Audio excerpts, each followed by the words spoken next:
কাজী হায়াত আমাকে কিন্তু ভয় পেত, রাজ্জাক সাহেব আরো বেশি ভয় পেত। এমনও দিন গেছে যে আমি একদিনে 3 সেটে কাজ করেছি। এখানে এই চরিত্রের জন্য ডলি জোহরকে লাগবে, এই যে অনিবার্য হয়ে ওঠা, সেই গল্পটা একটু শুনি। ওটা অনেক সময় হয় বাবা, যেমন আমি বলি, যেমন ধরো যখন যে শিল্পীর ডিমান্ড থাকে, দর্শক ডিমান্ডটা থাকে, তখন তারা তার উপর একটু ঝাঁপিয়ে পড়ে যে আমি একে দিয়েই করাবো। তো তখন হয় কি, একটা শিল্পীর উপর আসলে একটা প্রেশার হয়ে যায়, কারণ এতগুলো কাজ একসঙ্গে করতে গেলে ওই মনোযোগ দেওয়া যায় না।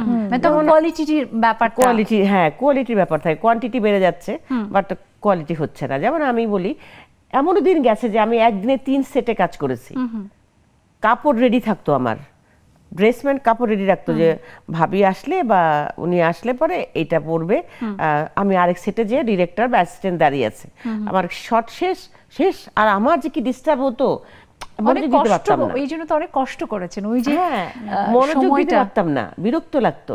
আর আমার তো একটা বাজে অভ্যেস ছিল, নাটক থেকে সিনেমা করতে গেছি আমি, কাজে প্রম্পট শুনে পাশ থেকে ডায়লগ বলাটা আরেকটা ডিস্টার্ব ছিল।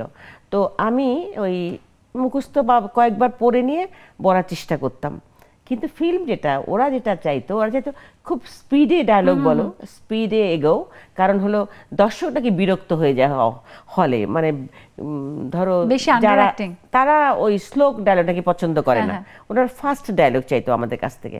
এখন আমি যখন মুখস্থ বলতে যাব, তখন তো আমার তো একটু গ্যাপ থাকবেই, আর যদি প্রম্পট বলে পাশ থেকে বলে সবাই এবার বলেই যাচ্ছে, কিন্তু ওটা কোনো মডুলেশন থাকে না, না আবেগ থাকে না, মডুলেশন থাকে না।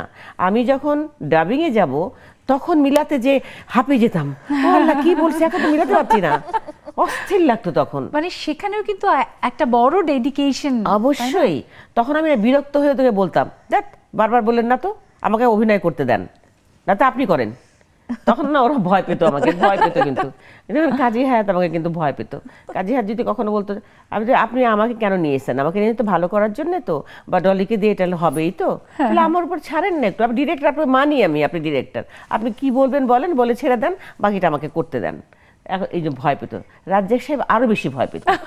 রাজ্জাক সাহেব বলতো কি, এই পাগলিকে খেপাও না, ওরে বলে বুঝায় ছেড়ে দাও, ও ঠিকই ওর মতো করে নেবে। কিন্তু ওনার সাথে আপনার যে কেমিস্ট্রি, অবাক লাগে। আমি কেমন বয়স্ক একজন মানুষ, তার সাথে যে কিভাবে আমি ম্যানেজ করে কাজ করেছি, এখন আমি চিন্তা করি, মা, এটা তো অনেক বড় সাফল্য, বিরাট অবাক লাগে আমার কাছে, যে আমি এখন ভাবি আর কি।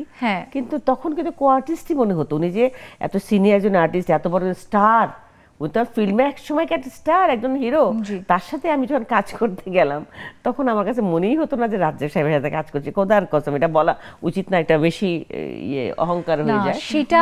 সেটা হচ্ছে আপনি যেভাবে আপন করতে পারেন সবাইকে, এইটা এই যে ক্যারিজম্যাটিক বলে না, যে সামথিং ক্যারিজম্যাটিক, সেটা কিন্তু আপনার আছে।